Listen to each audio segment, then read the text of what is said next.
The crystal chandelier above cast diamonds of light across the ballroom floor, but to Alessandra Ravenna, each glitter felt like a shard of broken glass. She was trapped. The champagne in her hand suddenly felt heavy, dangerous. Then a calloused hand slipped into hers, and a quiet voice whispered urgently, "You're in danger. Pretend I'm your husband." The grand palazzo real ballroom stretched before her like a gilded cage, all marble columns and Renaissance paintings glowing under soft golden light. Europe's elite mingled around her in expensive fabrics and practiced smiles, their laughter echoing off vaulted ceilings while a string quartet played Vivaldi from the corner. Alessandra stood near the champagne fountain in her midnight blue Valentino gown, the silk clinging to her frame like armor she no longer trusted. Diamond earrings caught the chandelier light with every slight turn of her head, but the weight of them felt more like shackles than adornment. 2 years. It had been 2 years since Marco died, since the car accident that everyone whispered about in boardrooms and charity galas, just like this one. 2 years since she became the widow CEO of Ravenna Industries, the luxury automotive empire her late husband had built and left in her trembling hands. 15,000 employees depended on decisions she made from behind a glass desk in a glass tower, surrounded by glass walls that never quite kept the cold out. Tonight, like every night, she felt the isolation pressing against her skin despite being surrounded by hundreds of people who smiled at her with teeth that never reached their eyes. She noticed the board members scattered throughout the crowd, each one avoiding her gaze when she tried to make eye contact. They clustered in small groups near the bar, near the hors d'oeuvres tables, always turning away just as she approached. Her sister Elisabetta had left early, squeezing Alessandra's hand with a pitying look that said everything words couldn't. "You look tired, Cara," Elisabetta had whispered. "Maybe you should rest more. Let others handle the heavy decisions." Then she disappeared into the Milan night, leaving Alessandra alone among people who smiled and schemed in equal measure. But Vincenzo Moretti was different. He didn't avoid her. He watched her. From across the ballroom, she felt his eyes tracking her movements like a predator studying prey. Silver-haired and commanding in his perfectly tailored Armani suit, Vincenzo held court near the Renaissance paintings, his presence drawing other powerful men into his orbit like gravity. He'd been circling her company for months with merger proposals and dinner invitations, always charming, always persistent, always just slightly too close when they spoke. Tonight felt different, though. Tonight his smile was sharper, more certain, like a man who'd finally cornered something he'd been hunting. A waiter appeared at her elbow, offering a fresh glass of champagne from his silver tray. She accepted it automatically, the way she'd been trained since childhood to accept things from servants without really seeing them. But as she raised the crystal flute to her lips, something made her pause. A strange scent, bitter and chemical, cut through the champagne's usual crisp notes. Her eyes followed the waiter as he moved away, and she caught him glancing back toward Vincenzo, who gave the smallest nod. Panic fluttered in her chest like a trapped bird. Something was wrong. Terribly wrong. She didn't know how she knew, only that every instinct she'd spent 2 years ignoring suddenly screamed at her to pay attention, to trust the fear rising in her throat. That's when the hand slipped into hers. Calloused fingers, warm and steady, intertwined with her own. She gasped, turning to find a man she'd never seen before standing beside her, close enough that his shoulder brushed against hers. He wore a security uniform, the simple black suit and earpiece that marked him as staff, not guest. Broad-shouldered and solid, with kind eyes that held an urgency she couldn't ignore, he looked nothing like the wealthy elite surrounding them. Everything about him spoke of working-class strength, of hands that knew labor, of a life lived far from marble ballrooms and crystal chandeliers. "You're in danger," he whispered, his voice low and rough with an Italian accent that colored his English. "Pretend I'm your husband. If you believe that sometimes the most ordinary people become extraordinary heroes, make sure to like, comment, share, and subscribe, and tell us in the comments where you're watching from." Alessandra froze completely. The ballroom seemed to tilt around her, the music fading into white noise as her pulse thundered in her ears. She should pull away. She should call for security, demand to know who this man was, and how he dared touch her. She was Alessandra Ravenna, CEO of an empire, a woman who commanded boardrooms and bent markets to her will. She didn't need protection from strangers in security uniforms. But his eyes held something that stopped her from pulling away. Not threat, not manipulation, but genuine fear for her safety. The same fear that had made her notice the bitter scent in her champagne. The same fear that had been building in her chest for months as Vincenzo circled closer and her board members avoided her gaze and her sister suggested she rest, always step back, always let others take control. He angled his body in front of her slightly, a subtle shift that suddenly placed him between her and the rest of the ballroom. His free hand reached for the champagne glass in her other hand, taking it from her fingers with practiced ease and setting it on a nearby table. The gesture was smooth, natural, as if they'd done this 1,000 times before. As if he really was her husband, protecting her from something she hadn't yet seen. Other guests began to stare. Whispers rippled through the crowd like wind through wheat. The billionaire CEO Alessandro Ravenna, standing hand in hand with a security guard, his body shielding hers in a way that spoke of intimacy, of possession, of protection. It was scandalous. Impossible. The kind of thing that would be discussed in boardrooms and society columns for weeks. She looked down at their joined hands, his calloused palm against her soft skin, and noticed something that made her breath catch. On her wrist, barely visible beneath the sleeve of her gown, was a small friendship bracelet. Colorful beads strung on elastic cord, the kind children made with careful fingers and hopeful hearts. She'd received it weeks ago at a children's hospital charity event, a gift from a sweet little girl with dark curls and bright eyes who'd pressed it into Alessandra's palm and said, "For good luck, Signora Bella." Alessandra had been touched by the gesture in a way she couldn't explain. In a life filled with diamonds and designer gifts, that simple bracelet felt more precious than anything in her jewelry box.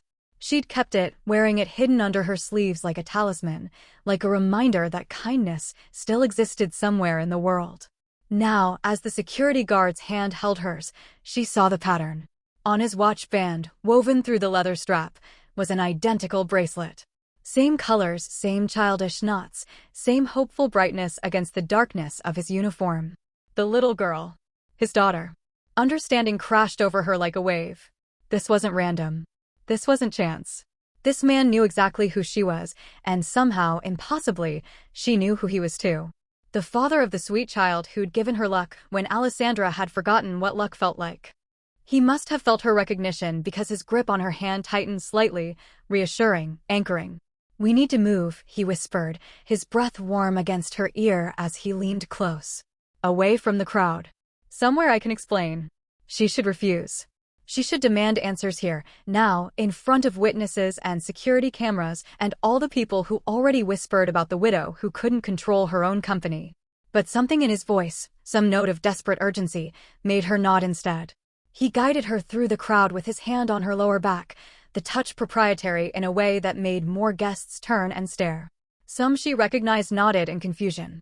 Others pulled out phones, already texting the gossip, already spreading the story of Alessandro Ravenna with some unknown man who touched her like he had the right. She caught fragments of whispered conversations as they passed. "Who is that man with Ravenna?" "Security, I think." "Did you see his uniform?"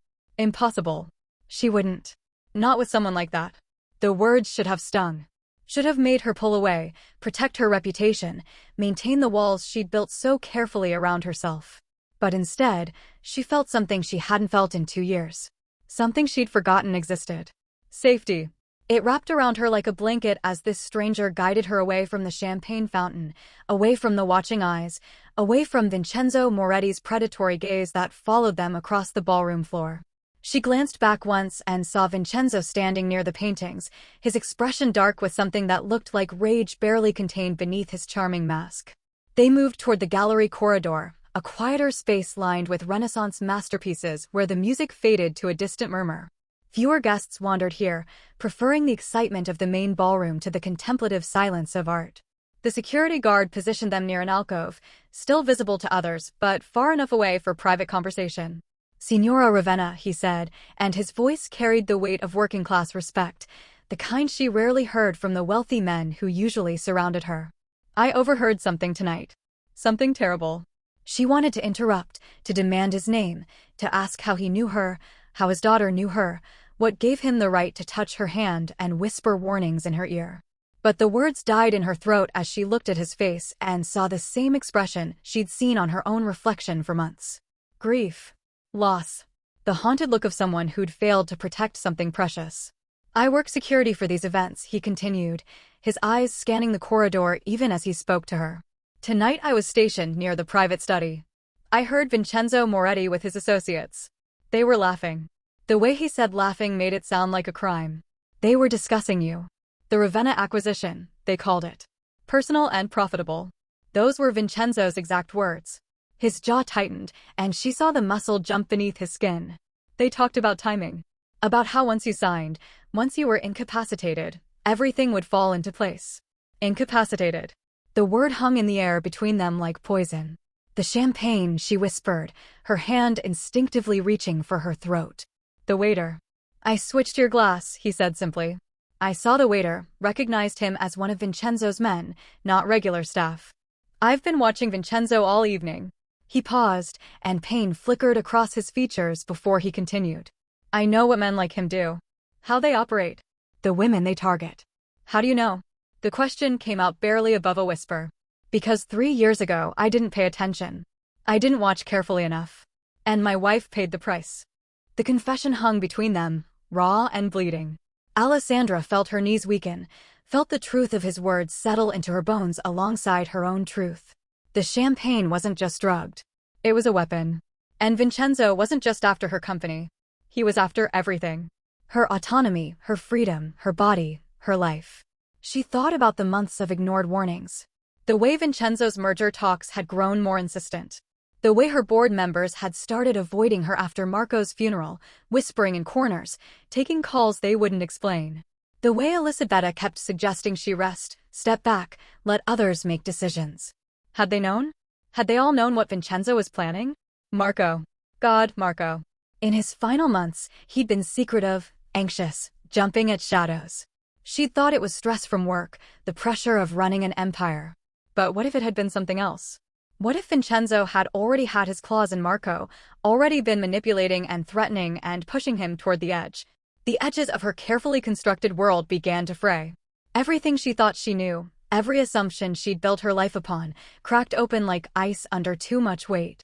She grabbed the security guard's arm for support, her legs unsteady beneath expensive silk and designer heels. He steadied her immediately, his hand moving to her waist with gentle strength that somehow didn't feel invasive. Just anchoring. Just keeping her from falling. Who are you? She managed to ask.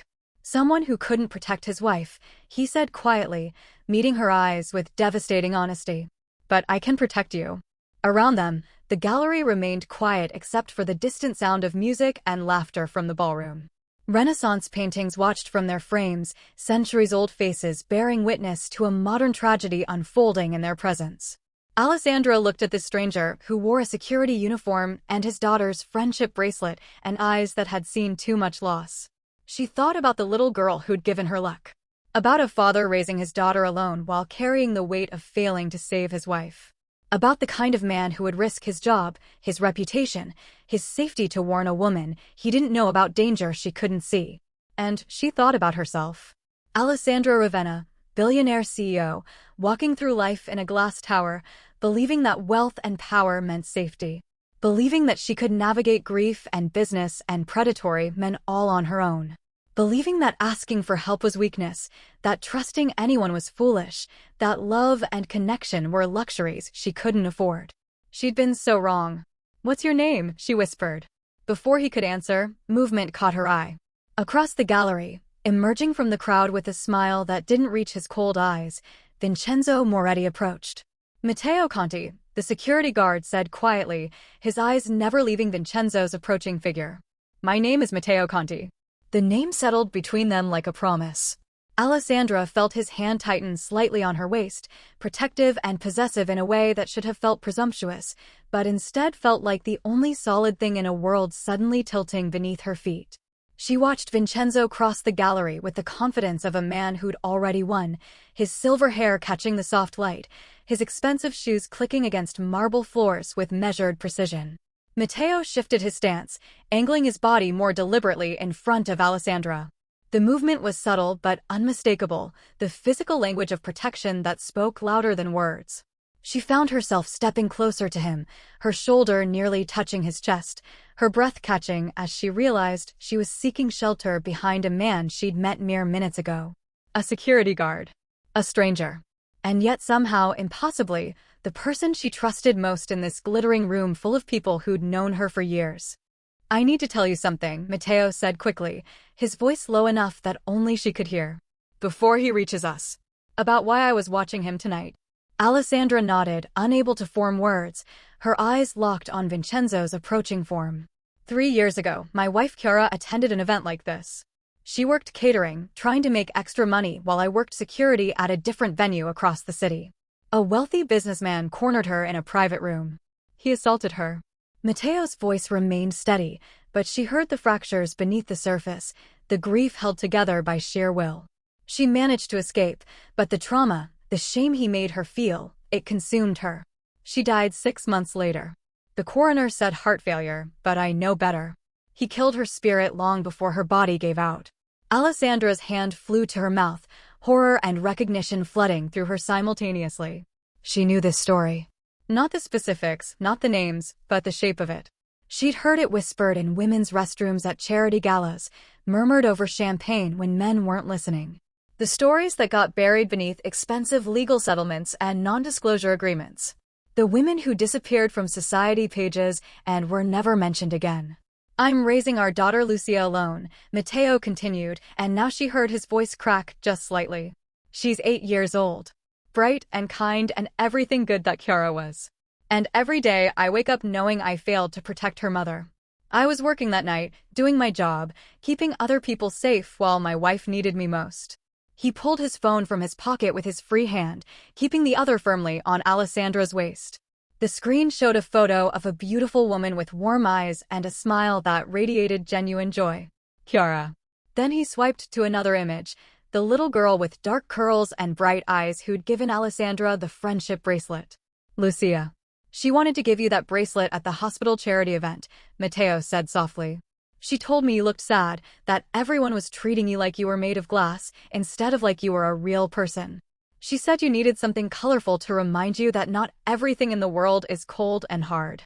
Tears burned in Alessandra's eyes. She remembered that moment now with painful clarity. She'd been standing alone near the children's wing, watching families embrace their recovering children, feeling the weight of her own childlessness, her own isolation. Marco had never wanted children, always said there wasn't time, that the company needed their full attention. Now she wondered if that had been another manipulation, another way to keep her dependent only on him, isolated from the anchoring force of family. The little girl had appeared beside her like a bright spark in the darkness, holding out the bracelet with small hands and enormous hope. "For good luck, Signora Bella," she'd said in careful English practiced for the moment. Alessandra had bent down to her level, accepted the gift, and felt something crack open in her chest. A reminder that kindness still existed. That not everyone wanted something from her. "I watched you keep it," Matteo said, and she heard surprise in his voice. "Most wealthy women would have thrown it away or handed it to an assistant. But you put it on right there, and Lucia came home so happy. She told me she made friends with a princess who looked lonely." "I'm not a princess," Alessandra whispered. "No," Matteo agreed. "You're something more dangerous. You're a woman with power who's been targeted by men who want to take it from you." Vincenzo was closer now, only a few steps away, his smile growing wider as he closed the distance. Matteo slipped his phone back into his pocket and straightened, squaring his shoulders in a way that made him seem larger, more immovable. "When I saw Vincenzo Moretti's name on tonight's guest list, I recognized it," Matteo said rapidly. "He was the businessman who assaulted Chiara. His lawyers buried it, paid off witnesses, made it all disappear. He's done it to other women too. I've spent 3 years tracking his movements, watching, waiting for a chance to stop him from hurting someone else. When I overheard him tonight, talking about you, about drugging you, I knew. I couldn't fail again. I won't." The confession settled over Alessandra like armor and burden simultaneously. This wasn't random kindness from a stranger. This was a man seeking redemption through her safety. A father trying to honor his late wife by protecting another woman from the same predator. She should have felt used, manipulated, like a pawn in someone else's game. But instead, she felt seen. Understood. For the first time in 2 years, someone was choosing to protect her not because of her wealth or her company or what they could gain, but because it was right. "Alessandra, Cara," Vincenzo's smooth voice cut through the moment like a knife through silk. "You've been hiding from your guests." He stopped a few feet away, close enough to invade their space, but far enough to maintain plausible deniability. His eyes moved from Alessandra to Matteo with barely concealed contempt, assessing and dismissing the security guard in a single glance. The way wealthy men always looked at workers, as if they were furniture that had suddenly learned to speak. "And who is your companion?" Vincenzo asked, the word companion dripping with condescension. Matteo's hand on Alessandra's waist tightened, and she felt him draw himself up straighter. When he spoke, his voice carried quiet authority that had nothing to do with wealth or status, and everything to do with a man who would not be moved. "I'm her husband." The words hung in the air like a thrown gauntlet. Alessandra felt her breath catch, felt the moment crystallize into something irreversible. She could deny it. Should deny it. This was insanity, claiming marriage to a security guard she'd met minutes ago, destroying her carefully maintained image, giving the board and the gossips and the vultures exactly what they needed to declare her unstable, unfit to lead. But as she looked at Vincenzo's face, saw the flash of rage quickly masked by smooth charm, saw the predatory calculation in his eyes, she understood. Matteo wasn't just protecting her body. He was protecting her agency. Married women had husbands to answer to, contracts to consider, legal complications that made them Messier targets. The claim wasn't just about tonight. It was about buying her time, space, protection from whatever Vincenzo had planned beyond the drugged champagne. Vincenzo's laugh was sharp, disbelieving. "Husband? How wonderfully unexpected." His eyes narrowed. "When did this happy occasion occur?" "I don't recall seeing an announcement. Surely such news would have reached me." Alessandra made her choice. She placed her hand over Matteo's where it rested on her waist, her fingers intertwining with his calloused ones. "Recently," she said, her voice steadier than she felt. "We kept it private. Not everything needs to be a spectacle for the business pages." She felt Matteo's surprise in the slight tension of his muscles, then his acceptance as he shifted closer to her, selling the intimacy. They must have looked absurd together, the billionaire CEO in Valentino and diamonds standing with a security guard in a basic uniform. Beauty and the Beast, the tabloids would say. The widow who'd lost her mind. The gold digger who'd trapped her. Let them say it. Let them whisper and judge and write their articles. For the first time in 2 years, Alessandra felt like she was making a choice that was truly hers. "How unfortunate," Vincenzo said, his mask of charm slipping just slightly. "I had such important matters to discuss with you tonight, Alessandra. Business that cannot wait." He reached into his jacket and produced a thick envelope, expensive paper embossed with his company's logo. "Merger documents. Your board has been most cooperative in preparing them. They're quite eager to see this partnership through." The words partnership felt obscene in his mouth. Alessandra's stomach dropped as she thought about the board members who'd been avoiding her all evening. Had they already agreed? Had they sold her out, signed away her authority while she stood in this ballroom pretending everything was fine? "My wife and I will review them through our attorneys," Matteo said firmly, and the possessive pronoun sent a shiver down Alessandra's spine. "Nothing gets signed tonight." Vincenzo's eyes flickered with something dark and dangerous. He took a step closer, ignoring Matteo entirely, focusing all his attention on Alessandra. "Some matters cannot wait, Cara. Your late husband understood that.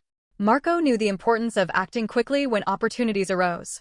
The mention of Marco's name felt like a slap. Alessandra flinched, and Vincenzo's smile widened, sensing weakness.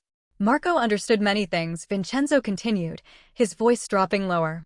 "He understood when he was overextended. When debts needed paying. When certain obligations superseded others. Overextended. Debts." The words crashed into Alessandra like physical blows. What was Vincenzo saying? What did he know about Marco that she didn't? "Perhaps we should discuss this somewhere more private," Vincenzo suggested, gesturing toward a door that led to a smaller gallery space. "Just the three of us, since your husband seems so protective. I'm sure he won't mind hearing the details of your late husband's business arrangements." Matteo tensed beside her. She could feel the conflict radiating from him, the desire to refuse warring with the understanding that they were trapped. Other guests were watching now, drawn by the tension crackling between them. Security guards, real ones, Vincenzo's men planted throughout the venue, stood at strategic positions around the gallery. To refuse too obviously would cause a scene. And scenes, Alessandra had learned, always benefited the person with the most power. 5 minutes, Alessandra said, her voice harder than she felt. "Then we're leaving." Vincenzo's smile was triumphant. "Of course, Cara. 5 minutes is all I need." He led them through the door into a smaller gallery room, intimate and windowless, lined with Renaissance paintings that probably cost more than most people earned in a lifetime. The centerpiece was a Caravaggio, dramatic shadows and divine light frozen on canvas, beauty and violence captured in oil and time. Alessandra had always loved this painting. Now it felt like a witness to something terrible about to unfold. As the door closed behind them, she saw Vincenzo's associate, a man she vaguely recognized as Dante, position himself in front of it, blocking their exit. The casual movement sent ice through her veins. Vincenzo crossed to an antique desk positioned beneath the Caravaggio, setting down his envelope with deliberate care. Then he pulled out additional documents, spreading them across the polished wood surface like tarot cards revealing a dark future. "Now then," he said, his voice losing all pretense of charm. "Let's be honest with each other, shall we?" Alessandra felt Matteo move closer to her, his presence solid and reassuring even as fear crawled up her spine. She forced herself to look at the documents Vincenzo was arranging. Merger papers, yes, but also photographs. Her breath caught. Marco. Her late husband's face stared up at her from glossy 8x10 prints. But these weren't the professional headshots from company websites or the carefully posed pictures from their wedding. These were surveillance photos, grainy and invasive, showing Marco in obvious distress. Sitting in what looked like a private office, his head in his hands. Standing outside a casino, his face drawn and desperate. Meeting with men in expensive suits whose faces were deliberately obscured. "Your husband had expensive tastes," Vincenzo said conversationally, as if discussing the weather. "Gambling, particularly. High-stakes poker, sports betting, private games that required significant capital to enter. He was quite good at it for a while. Until he wasn't." He laid down another photograph. A document this time, blown up large enough to read. An accounting spreadsheet showing transfers from Ravenna Industries accounts. Millions of euros siphoned over months, redirected to offshore accounts and private holdings. Embezzlement. Marco had been stealing from her company. "No," Alessandra whispered, but the evidence was there in black and white, in Marco's own digital signatures, in date stamps and transaction records that couldn't be forged. "He wouldn't." "The accident, he died in a car accident." "Did he?" Vincenzo asked, and his tone held mock sympathy that made Alessandra's skin crawl. He placed down one final photograph. Marco's car, crumpled against a concrete barrier. But the angle was wrong. The damage too precise. And beside it, a photocopy of a handwritten note, Marco's familiar scrawl filling the page. Her eyes caught fragments of words. "I'm sorry, Alessandra. I was weak. The debts. Vincenzo. Forgive me. I can't see another way out." "Suicide," Vincenzo said simply. "Your husband stole from you to pay his gambling debts to me. When he couldn't pay anymore, when I demanded he sign over controlling interest in Ravenna Industries' settlement, he chose to drive his car into that barrier instead. The police ruled it an accident because I convinced them it was better for everyone that way. Better for you, particularly. Imagine the scandal." The room spun. Alessandra grabbed the edge of the desk, her legs threatening to give out completely. Everything she'd believed, everything she'd mourned, everything she'd built her grief around had been a lie. Marco hadn't been the brilliant businessman she'd thought. He'd been a thief and a coward who'd stolen from her and chosen death over facing consequences. And Vincenzo, this monster, had been pulling the strings all along. "You drove him to it," she managed to say, her voice breaking. "You blackmailed him, threatened him, pushed him until he saw no other choice." "I gave him options," Vincenzo corrected coldly. "He simply lacked the strength to choose wisely. But you, Alessandra, you're stronger than he was. Smarter. Which is why you're going to make the right choice tonight." He produced a pen from his jacket, placing it on top of the merger documents with theatrical precision. "Sign over controlling interest in Ravenna Industries to me. Do it willingly, and these photographs, these documents, Marco's suicide note, all of it disappears.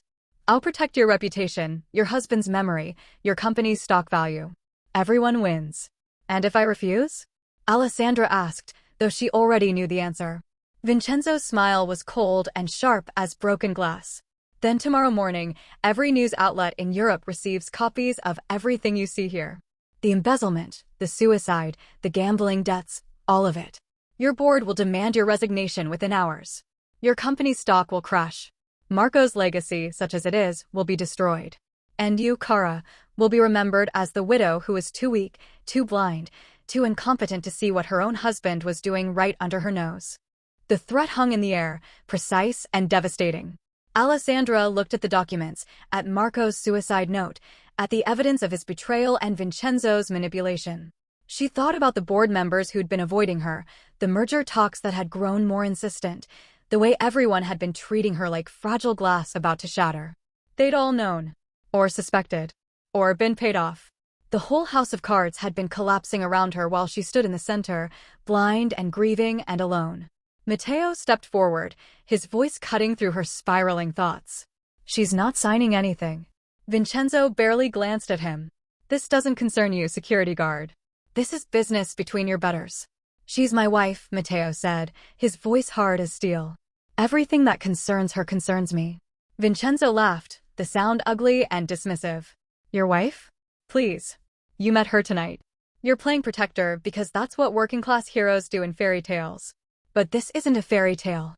This is business. Real business with real consequences. So why don't you go back to your post and let the adults handle things?" He turned back to Alessandra, dismissing Matteo entirely. "Sign, Alessandra. Or I destroy everything." She looked at the pen, at the documents, at the photographs of Marco's final desperate days. She thought about signing, about giving Vincenzo what he wanted, about protecting Marco's memory even though he'd betrayed her, about maintaining the illusion of stability even as everything crumbled. Then she looked at Matteo, at the man who'd lost his wife to a predator just like Vincenzo, at the father raising a daughter who gave friendship bracelets to sad billionaires, at the stranger who'd risked his job and his safety to warn her about danger she couldn't see. She thought about Chiara, about all the women who'd been targeted and silenced and driven to despair by men like Vincenzo, about the ones who'd signed the papers or taken the settlements or swallowed their truths because fighting seemed impossible. And she thought about Lucia, that bright spark of a child who'd seen through Alessandra's expensive clothes and perfect makeup to the lonely woman underneath. The little girl who'd wanted to give her luck and color and hope. Alessandra straightened, pulling away from the desk, standing at her full height despite the trembling in her legs. "No." The single word dropped like a stone into still water. Vincenzo's expression darkened. "Excuse me?" "No," Alessandra repeated, her voice growing stronger. "I won't sign. Marco made his choices. I won't compound them by letting you blackmail me into surrendering everything I've built. Release your photographs. Tell your stories. I'll survive the scandal. You won't survive what comes next." "What comes next?" Vincenzo's voice dripped with contempt. "What exactly do you think comes next, you foolish woman?" He moved faster than Alessandra expected, his hand shooting out to grab her wrist. His grip was brutal, fingers digging into delicate bones, twisting until she cried out in pain. He yanked her toward the desk, forcing the pen into her hand, his face contorted with rage that had been simmering beneath his charming mask all evening. "Sign, or I release the photos of Marco's final moments," he hissed, his breath hot against her face. The ones showing him crying, begging, writing that pathetic note. "Sign, or everyone sees how weak he really was. How weak you both are." Matteo lunged forward, but Dante stepped into his path, blocking him. The two men grappled, Matteo's security training evident in his movements, but Dante was larger, positioned between Matteo and Alessandra. "Her husband is right here," Matteo shouted, his voice carrying authority that made Dante hesitate. "And he's calling security, the real kind." That's when Alessandra saw it. The small red light on the corner of the room. The security camera that had been recording everything. Matteo's position as security guard had given him access to the system. Everything Vincenzo had said, every threat, every admission about Marco's blackmail and Chiara's assault and his plans for Alessandra, all of it captured on digital recording. Vincenzo saw her eyes move to the camera. Saw understanding dawn on her face. His grip on her wrist loosened for just a second as rage transformed to panic. That second was all Alessandra needed. She pulled her arm free from Vincenzo's grip with force born of 2 years of suppressed rage. Her wrist throbbed where his fingers had dug into bone, already beginning to bruise, but the pain felt distant compared to the clarity flooding through her. For the first time since Marco's death, since maybe even before that, Alessandra felt awake. Truly, completely awake. Vincenzo's hand darted toward his jacket, and what he pulled out made Alessandra's blood turn to ice. A syringe. The same one meant for her champagne, she realized. The drug that would have left her helpless, compliant, easy to manipulate into signing whatever documents he wanted. He'd kept it as a backup plan. If you won't sign willingly, Vincenzo snarled, his mask of civility completely shattered now, then we'll do this the way I originally planned. He lunged toward her with the syringe raised. Alessandra stumbled backward, her expensive heels catching on the Persian rug beneath her feet. She was going to fall. Going to be caught. Going to become another woman destroyed by Vincenzo Moretti's predatory ambition. But Matteo broke free from Dante's grip with a sharp elbow to the ribs. The larger man grunted and doubled over, and Matteo threw himself between Alessandra and Vincenzo. The two men collided hard, crashing into the antique desk. Documents scattered, photographs sliding across polished wood and falling to the floor.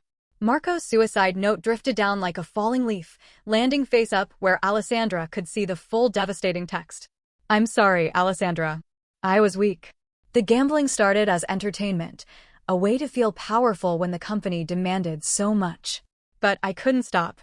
Vincenzo Moretti offered me credit, seemed like a friend, until suddenly I owed him everything. He wanted the company. Wanted you. Said you'd be perfect for his collection of broken beautiful things. I tried to refuse. I tried to find another way. But he has photographs, recordings, evidence of every mistake I ever made. I can't fight him. I'm not strong enough. I never was. Maybe you are. I hope you are. Please forgive me for being too much of a coward to stay and face what I've done. I love you. I'm sorry. Marco. The words blurred as tears filled Alessandra's eyes. Even in death, even in his final confession, Marco had known.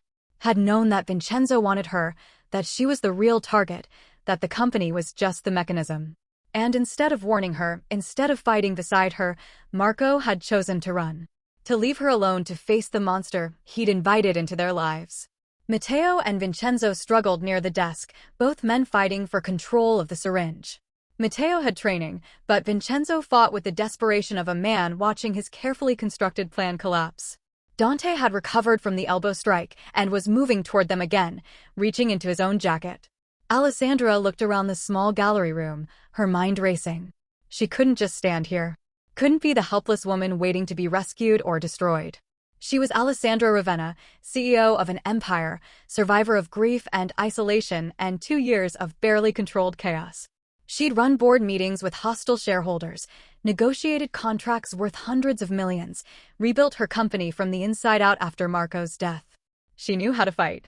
Her eyes landed on the Caravaggio hanging on the wall above the desk. The heavy ornate frame, gilded and baroque, worth possibly more than the painting itself. Beautiful and weighted and solid. She didn't think. Didn't calculate the cost or the scandal or the consequences. She simply moved. Alessandra grabbed the frame with both hands, her manicured nails digging into centuries-old gold leaf. The painting was heavier than she expected, museum-quality weight that required real strength to lift. She yanked it from the wall, hearing the security wire snap, feeling the full mass of it in her arms. Vincenzo had Matteo pinned against the desk, the syringe inches from Matteo's neck. Dante was 3 steps away, pulling what looked like another syringe from his jacket. They were going to overpower Matteo. Were going to drug him, drug her, make them both disappear into whatever dark plan Vincenzo had constructed. Not today. Not ever again. Alessandra swung the Caravaggio frame with every ounce of strength she possessed. The heavy Baroque edge caught Vincenzo across his back with a sound like thunder. The impact vibrated up her arms, nearly making her drop the frame. Vincenzo's eyes went wide with shock and pain. He stumbled forward, the syringe falling from his hand and skittering across the floor. His knees buckled, and he crashed down onto the desk, scattering the remaining documents. The room froze for one crystalline moment. Then everything erupted into chaos. Dante lunged toward Alessandra, but Matteo recovered faster. He grabbed Dante's arm, twisting it behind his back with practiced efficiency, the security training evident in every movement. The second syringe fell to the floor beside the first. Matteo forced Dante to his knees, his voice calm and authoritative as he said, "Stay down." The door burst open. Real security guards, the ones Matteo must have alerted before entering the room, flooded in with weapons drawn. Behind them came other guests, drawn by the noise, their phones already out and recording. Alessandra saw the flash of camera phones, heard the gasps and exclamations, knew that within minutes this would be all over social media and news sites. Let them see. Let them all see what happened when men like Vincenzo Moretti tried to destroy women who'd learned to fight back. Vincenzo was struggling to stand, one hand braced against the desk, the other pressed to his back where the frame had struck him. He looked up at Alessandra, and the rage in his eyes was pure and undiluted. "You have no idea what you've done," he spat. "No idea what this will cost you." "I know exactly what I've done," Alessandra said, her voice ringing clear through the small gallery. "I've stopped you from hurting anyone else." One of the security guards was speaking rapidly into his radio, calling for police. Others were securing Dante, pulling his arms behind his back with zip ties. Matteo released Dante to their custody and moved to Alessandra's side, his hand finding hers, squeezing gently. "The cameras," he said quietly, meant only for her ears. "Everything is recorded. Everything he said about Marco, about his plans for you, about Chiara. All of it." Alessandra nodded, unable to speak past the emotion clogging her throat. She watched as the security guards moved toward Vincenzo, and that's when he made his final desperate move. He lunged not at Alessandra this time, but at Matteo. Pure rage driving him toward the man who'd ruined his plans, who'd protected his target, who'd dared to stand between Vincenzo Moretti and something he wanted. His hand closed around one of the fallen syringes. But Matteo was ready. He sidestepped smoothly, letting Vincenzo's momentum carry him past. The older man stumbled, off balance, and this time when he fell, the security guards were there to catch him. They forced him to the ground, weapons trained on him, voices sharp with commands to stay down, don't move, hands where we can see them. The syringe rolled away across the floor, coming to rest against Alessandra's expensive heel. She looked down at it, at the clear liquid inside that would have stolen her agency, her choices, her freedom. Such a small thing to contain so much potential destruction. Police sirens wailed in the distance, growing closer. The gallery room had filled with people now, guests and staff and security all pressed together, everyone trying to see what had happened, phones recording from every angle. Alessandra heard fragments of conversation, pieces of the story already being constructed and reconstructed in real time. "Did you see her hit him with the painting? That's a Caravaggio worth millions. She's with the security guard. They're saying he's her husband. Vincenzo Moretti arrested? Can you believe it? Something about blackmail, attempted assault." Commissario Riva arrived with 3 uniformed officers, his weathered face taking in the scene with sharp intelligence. He approached Alessandra first, his eyes moving from her disheveled appearance to the bruises forming on her wrist to the Caravaggio frame lying on the floor to Vincenzo being held down by security. "Signora Ravenna," he said with professional courtesy. "Can you tell me what happened here?" Before Alessandra could answer, Matteo spoke up. "It's all recorded, Commissario. The security system captured everything. Attempted blackmail, assault, conspiracy to commit fraud, and sexual assault. The recordings are available in the main security office." Commissario Riva's eyebrows rose slightly. "And you are?" "Matteo Conti. Event Security. Signora Ravenna's husband." The title still felt strange, this fiction they'd created out of necessity that was somehow becoming real in the way it protected her, gave her legal standing, made her less alone. Alessandra didn't correct him. Instead, she squeezed his hand and watched as the police began processing the scene. They found both syringes, bagged them as evidence. Found Vincenzo's phone and began scrolling through messages that made even the hardened commissario's face darken. Found the documents, the photographs, Marco's suicide note. Found everything. And when they searched Vincenzo's personal office later that night, they would find so much more. Evidence of other victims, other blackmail schemes, other women who'd been targeted and destroyed. Bank records showing money laundering through art acquisitions, tax fraud spanning decades, connections to organized crime that made Vincenzo Moretti far more than just a predatory businessman. But Alessandra didn't know that yet. Standing in the gallery room with Matteo's hand in hers, watching Vincenzo Moretti be led away in handcuffs while he shouted threats and demands for lawyers, she only knew that she'd survived. Had fought back. Had refused to be another woman broken by a man who saw her as something to be acquired and controlled. Commissario Riva turned to her after giving orders to his officers. "Signora, I'll need your formal statement. But first, you should have medical attention for your wrist." Alessandra looked down at the darkening bruises, the clear imprint of Vincenzo's fingers. "Evidence. Proof. One more piece in the case that would dismantle his empire the way he'd tried to dismantle hers. I'll give you whatever you need, she said. But please, make sure you find all of his victims. All the women he's hurt. They deserve justice too. The commissario nodded gravely. We will, Signora. I promise you that. The next hours passed in a blur of statements and interviews and flashing cameras. The story exploded across media faster than Alessandra could have imagined. Billionaire CEO defends herself with priceless painting. Security guard hero saves boss from corporate predator. Vincenzo Moretti's dark empire exposed. The headlines multiplied, each one more sensational than the last. But beneath this sensationalism, other stories began to emerge. Women who'd worked for Vincenzo coming forward with their own experiences. Other executives revealing blackmail attempts they'd kept secret for years. A pattern of predatory behavior spanning decades, finally exposed because one woman had fought back instead of signing the papers. Alessandra sat in a police conference room in the early morning hours, Matteo beside her, both of them exhausted beyond measure. Her statement had taken hours. The evidence review even longer. Commissario Riva had been thorough, professional, and clearly disturbed by the scope of what they were uncovering. You should go home, Signora, he said finally. We have everything we need for now. I'll call if we have additional questions. Home. Alessandra thought about her penthouse apartment, all glass and marble and expensive emptiness. The place she'd rattled around in alone for 2 years, surrounded by Marco's ghost and her own grief. She didn't want to go back there. Didn't want to be alone with the revelations about her late husband's betrayals and the magnitude of what had almost happened tonight. I'll take you, Matteo said quietly, as if sensing her thoughts. They left the police station together as dawn began to break over Milan. The city was waking up, early morning traffic starting to build, delivery trucks rumbling past, the smell of fresh bread from bakeries mixing with exhaust and possibility. Photographers were waiting outside the station, cameras flashing as Alessandra and Matteo emerged. She lifted her hand to shield her eyes from the bright lights, and Matteo's arm came around her shoulders, protective and steady. Signora Ravenna, is it true you're married to a security guard? Did Vincenzo Moretti really try to force you to sign over your company? What about the Caravaggio? Will you be charged with destroying it? The questions pelted them like rain, but Matteo guided her through the crowd to where a taxi waited.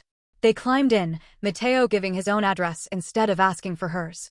Alessandra didn't object. She didn't want her empty penthouse. She wanted wherever he was going. The taxi drove through awakening Milan to a modest neighborhood she'd never visited, where buildings wore their age with dignity and children's toys cluttered small balconies. Matteo's apartment building was old but well-maintained, with flower boxes in windows and the smell of morning coffee drifting from open doors. They climbed 3 flights of stairs, Alessandra's expensive heels clicking on worn stone steps. At the 3rd floor, Matteo stopped at a door decorated with a child's crayon drawing, all bright colors and enthusiastic scribbles. A family portrait, Alessandra realized. 3 stick figures holding hands, the smallest one labeled Lucia in careful letters. Matteo unlocked the door, and they stepped into a small apartment that felt more like home than Alessandra's penthouse ever had. Worn furniture, books stacked on shelves, photographs on every surface. Lucia's drawings covering one wall like a mural of childhood joy. The babysitter, an older woman Matteo introduced as Signora Benedetti, was sleeping on the couch. She woke at their entrance, her eyes widening as she recognized Alessandra from the news already spreading across morning television. Madonna, she whispered. Matteo, what have you gotten yourself into? Something right, Matteo said simply. Thank you for staying with Lucia. Go home, get some rest. I'll call you later. After the babysitter left with many backward glances, Matteo led Alessandra to the small kitchen. He put on coffee, the domestic gesture so ordinary after the extraordinary night that Alessandra felt tears threaten again. She sat at the simple wooden table, her Valentino gown completely incongruous in this working-class kitchen, and watched him move around the space with easy familiarity. She's still asleep, Matteo said, glancing toward the closed bedroom door. Lucia. School doesn't start for another hour. She'll want to meet you properly when she wakes up. I'd like that, Alessandra said. They sat in companionable silence as the coffee brewed, the smell filling the small kitchen with warmth. Through the window, Alessandra could see the sun rising properly now, painting the sky in shades of pink and gold. A new day. The first day of whatever came next. Thank you, she said finally. For everything. You saved my life tonight. Matteo shook his head. You saved yourself. I just gave you the information you needed. You made the choice to fight. We saved each other, Alessandra corrected gently. You gave me the chance to fight. I gave you the chance to protect someone when you couldn't protect Chiara. We both needed that. He nodded slowly, his hands wrapped around his coffee mug. I've spent 3 years feeling guilty. Feeling like I failed her. Tonight, standing between you and Vincenzo, it felt like I was finally honoring her memory the right way. Not by seeking revenge, but by preventing another woman from suffering. She'd be proud of you, Alessandra said. Chiara. Lucia will be proud of you too, when she's old enough to understand. Will you tell her? Matteo asked. About what really happened. About why we're calling you my wife. Alessandra considered the question. In the last few hours, she'd given statement after statement, told the truth again and again to police and investigators. But the story that would reach the public, the narrative already being constructed, was simpler. Security guard protects boss. Romance across class lines. Modern fairy tale with a Caravaggio and a syringe. I think, Alessandra said slowly, we tell her the truth when she's ready. That sometimes grown-ups have to make difficult choices to protect each other. That family isn't always about blood or marriage licenses, but about choosing to show up when someone needs you most. A sound from the bedroom made them both turn. The door opened and Lucia emerged in cartoon character pajamas, her dark curls wild from sleep, rubbing her eyes.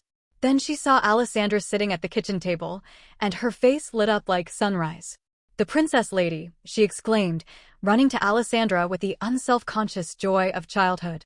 Papa, the princess lady is here. Did you bring her home? Is she staying? Alessandra caught Lucia in a hug, this bright spark of a child who'd seen through her expensive armor to the loneliness beneath, who'd given her a friendship bracelet and called it luck. Hello, sweet one. I'm here. Did my bracelet bring you good luck? Lucia asked seriously. Papa said you might need extra luck because you looked so sad. The best luck, Alessandra assured her. Your bracelet and your papa both brought me very good luck. Lucia beamed, then climbed into Matteo's lap, settling there with the comfort of routine. Are you Papa's girlfriend now? Is that why you're here for breakfast? Matteo and Alessandra exchanged glances over Lucia's head. The fiction they'd created to protect Alessandra from Vincenzo had become public record now, splashed across every news site and tabloid. Ravenna CEO's secret marriage to security guard hero. They could deny it, explain it was only pretend for her safety. But looking at this child who'd already lost her mother, who was so hopeful about having someone else in their small family, Alessandra found she didn't want to deny anything. We're figuring that out, Alessandra said carefully. But I'd very much like to spend more time with you both if that's okay. Okay, Lucia agreed enthusiastically. Papa can make pancakes. He's really good at pancakes. Are you good at pancakes? I don't know, Alessandra admitted. I've never made them. I usually have a cook prepare my meals. Lucia's eyes went wide. You have a cook? Like in movies? That's so fancy. But pancakes are better when you make them yourself. Papa, can we teach the princess lady to make pancakes? And so Alessandra Ravenna, billionaire CEO in a designer gown worth more than a year's rent, stood in a modest kitchen learning to make pancakes from an 8-year-old and her father. Lucia supervised with serious concentration, correcting Alessandra's mixing technique and explaining the importance of not overfilling the pan. Matteo stood beside them, his hand occasionally brushing Alessandra's back, the touch becoming familiar, comfortable. The pancakes were messy and imperfect, nothing like the precisely plated breakfasts her cook prepared. They were wonderful. The days that followed were a whirlwind. Vincenzo Moretti's empire collapsed under investigation. Evidence of his crimes dating back over 2 decades emerged, a pattern of predatory behavior that had destroyed countless lives. Women came forward in droves, finally believing they'd be heard, that their stories mattered. The media coverage was intense, sometimes supportive, sometimes vicious. Gold digger security guard traps grieving widow appeared in some tabloids. Modern Cinderella story, working class hero wins CEO's heart ran in others. The truth, as always, was more complicated than any headline could capture. Alessandra's board called an emergency meeting. She attended in her usual business armor, prepared for them to demand her resignation, to call her unstable, to use the scandal as excuse to remove her. Instead, she found something unexpected. Support. The board members who'd been avoiding her stepped forward with apologies. They'd been pressured by Vincenzo, they explained, threatened with exposure of minor indiscretions and business dealings. They'd thought protecting themselves meant staying quiet, but watching Alessandra fight back had reminded them who they were supposed to be. You showed courage, the chairman said. Real leadership isn't about avoiding scandal. It's about standing up when it matters most. Ravenna Industries stands behind you, Signora Ravenna. Completely. She restructured the company over the following weeks, promoting from within, creating new policies for employee protection and mental health resources. She established the Chiara Conti Foundation for Assault Survivors, funding it generously and sitting on the board herself. She used her platform to speak about Marco's suicide, breaking the stigma around mental health and financial stress. She became more than just a CEO. She became a voice for change. And through it all, Matteo and Lucia were there. Not in her penthouse. Alessandra found she couldn't stand that glass tower anymore, the emptiness echoing with Marco's ghost and her own isolation. She bought a house instead, in Matteo's neighborhood, modest by her standards, but feeling more like home than anywhere she'd ever lived. Close enough that Lucia could run between the two apartments, claiming both as her territory. 2 months after that night at the gala, Alessandra stood in Matteo's apartment with legal documents in her hands. Not business contracts this time. Something more important. Godmother papers, she explained to Matteo as Lucia played in the next room. I want to legally become Lucia's godmother. I want to be family, real family, with all the responsibility and commitment that means. Matteo took the papers with hands that trembled slightly. He read through them carefully, his eyes growing wet. You don't have to do this. You've already done so much, the foundation in Chiara's name, the time you spend with Lucia. I'm not doing it because I have to, Alessandra said. I'm doing it because I want to. Because that little girl gave me a friendship bracelet and reminded me what kindness looks like. Because you stepped between me and danger when you had every reason to just do your job and walk away. Because you both showed me that family isn't about bloodlines or marriage certificates. It's about choosing each other every day. We choose you too, Matteo said, his voice rough with emotion. Every day, we choose you. They signed the papers at the kitchen table where they'd made pancakes that first morning. Lucia witnessed with enormous solemnity, signing her name in careful letters under the adults' signatures. Now you're my Zia Alessandra forever, she declared.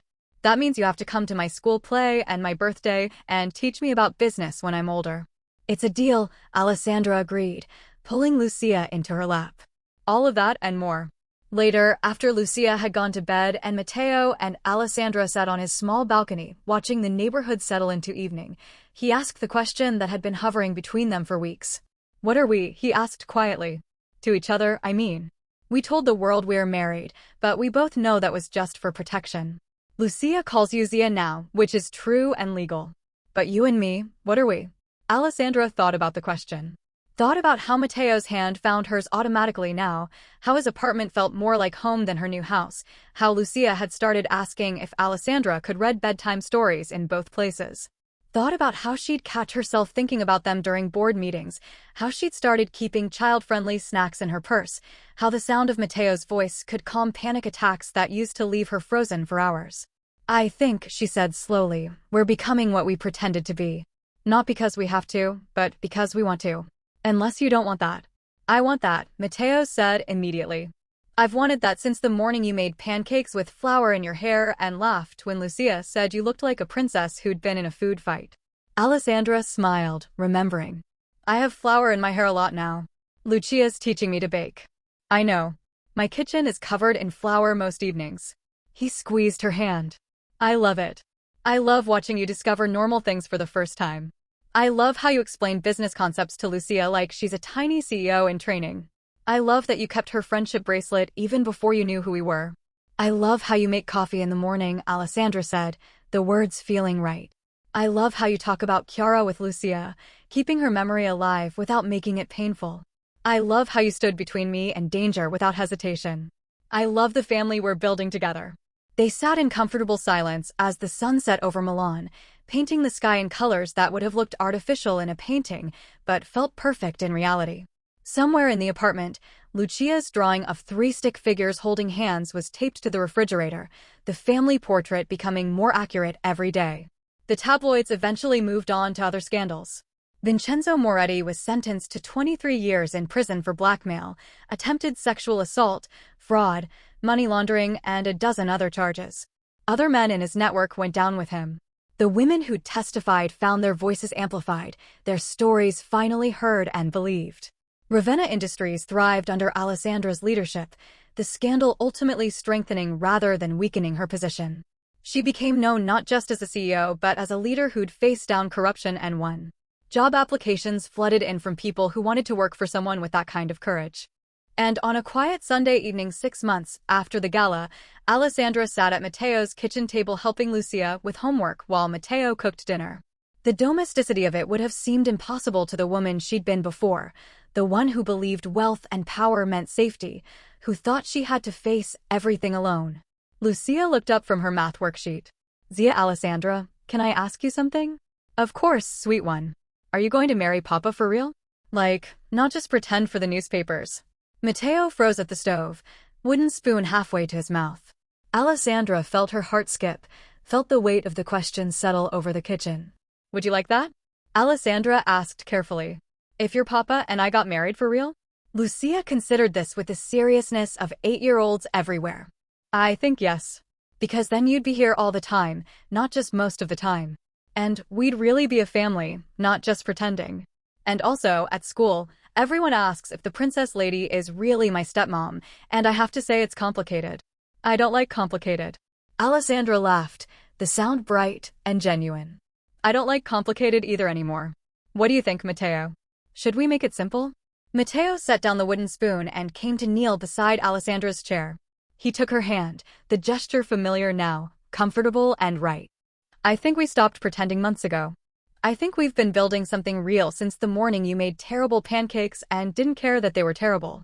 I think I love you and Lucia loves you, and if you'll have us, we'd like to make you legally ours. Not for protection this time. Just because we choose each other." "I choose you," Alessandra said, tears streaming down her face. "Both of you. Every day I choose you." Lucia squealed and threw her arms around both of them, nearly knocking over the math worksheet. "This is the best homework break ever. Can we call Nonno Riva and tell him? He keeps asking when you're going to make it official."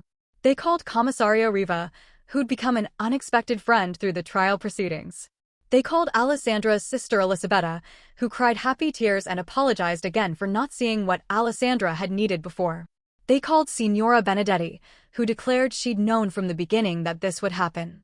And later, after Lucia had gone to bed triumphant about the engagement, after the calls had been made and the first flush of excitement had settled into something deeper and more permanent, Matteo and Alessandra stood on his balcony, looking out over the neighborhood that had become theirs.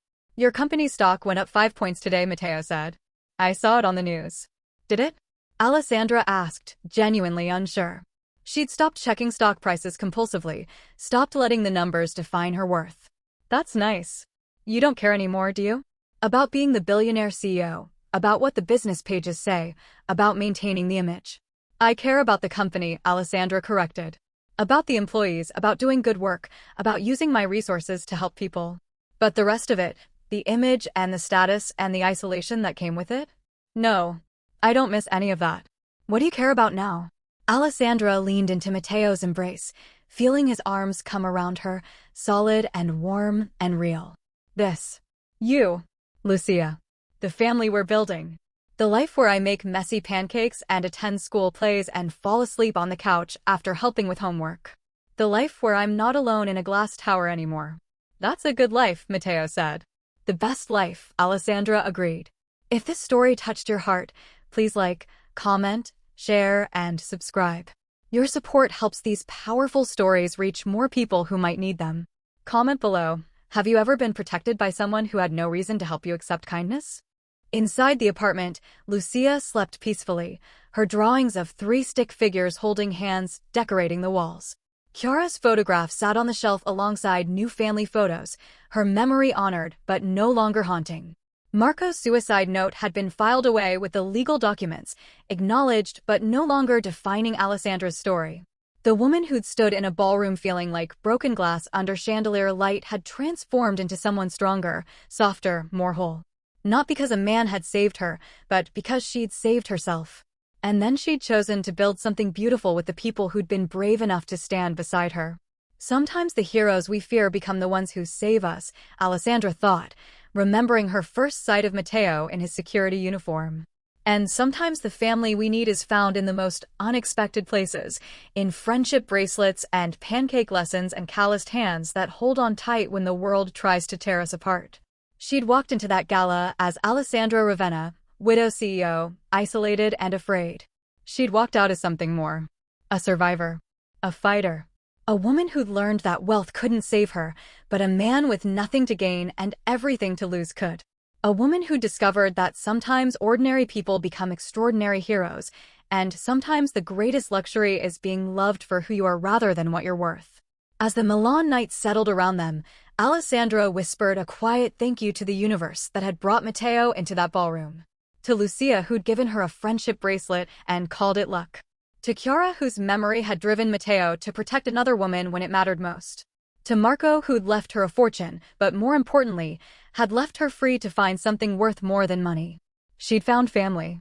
Chosen family, built not on bloodlines or business arrangements, but on courage and kindness and the simple revolutionary act of showing up when someone needs you most. And standing on that modest balcony with Matteo's arms around her and Lucia sleeping safely inside, Alessandra Ravenna finally understood what home felt like.